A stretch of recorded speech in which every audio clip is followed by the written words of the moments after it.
কিছু কিছু মানুষ আপনার সাথে অনেক বেশি ভালো ব্যবহার করবে, আপনাকে অনেক বেশি ভালোবাসা দেখাবে। কিছু মানুষ আপনার সাথে বন্ধুত্ব করবে, আপনার সাথে এত ভালো ব্যবহার করবে আপনার দুর্বল বিষয়গুলো জানার জন্যে। এদের থেকে তাই সাবধান। জীবন যুদ্ধে কেবল তারাই জিততে পারে যারা অন্তরে ধারণ করে আমি জিতব। যাকে আমাদের সৃষ্টিকর্তা আপনার জন্যে পাঠায়নি তার জন্যে হাজার কান্নাকাটি করবেন, তাকে ধরে রাখার চেষ্টা করবেন, কিন্তু আপনি আপনার জীবনে তাকে ধরে রাখতে পারবেন না। এটাই সত্য, এটা আপনাকে মানতেই হবে, মেনে নিতেই হবে। বুঝতে শিখুন, বিষয়টা মানতে শিখুন। এটা বুঝতে শিখুন, স্রষ্টা আমাদের সৃষ্টিকর্তা একে অপরকে আপনার জন্য তৈরি করেননি। আর যাদেরকে একে অপরের জন্য নির্ধারণ করে রেখেছেন, জুড়ে রেখেছেন একে অপরের সাথে, আমরা একে অপরের যত্ন নিতে শিখি। যতই কাউকে আপনি ভালোবাসুন, তাকে আগলে রাখার চেষ্টা করুন, যদি মানুষটা আপনার না হয়, আপনি কোনোভাবেই আপনার করে রাখার জন্যে তাকে ধরে রাখতে পারবেন না। আপনি তার জন্য লক্ষ লক্ষ টাকা খরচ করবেন, তাকে জীবনের সকল সময়টুকু দিয়ে তাকে ধরে রাখার চেষ্টা করবেন, আপনার জীবন দিয়ে দিবেন, কোনো না কোনো বাহানায় সৃষ্টিকর্তা তাকে আপনার জীবন থেকে দূরেই রাখবে। কোনো না কোনো বাহানায় আপনার কাছ থেকে সরে যাবে, যে মানুষটা যার ঠিক তার কাছেই ফিরে যাবে। যতই আপনি ভালোবাসেন না কেন, যতই আপনি তার জন্যে পাগলামো করেন না কেন, যে মানুষটা আপনার না সে মানুষটা আপনার কখনোই হবে না। যে মানুষটা আপনার না তাকে আপনি আপনার করে রাখতে কখনোই পারবেন না।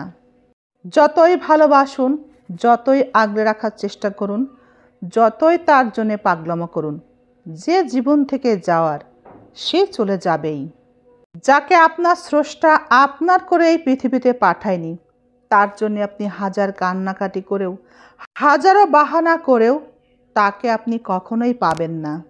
এটা আমাদেরকে মানতে হবে, এটা মানতে শিখুন। এটা মানতে শিখুন যে স্রষ্টা কখনোই আপনাদেরকে একে অপরের জন্য সৃষ্টি করেননি।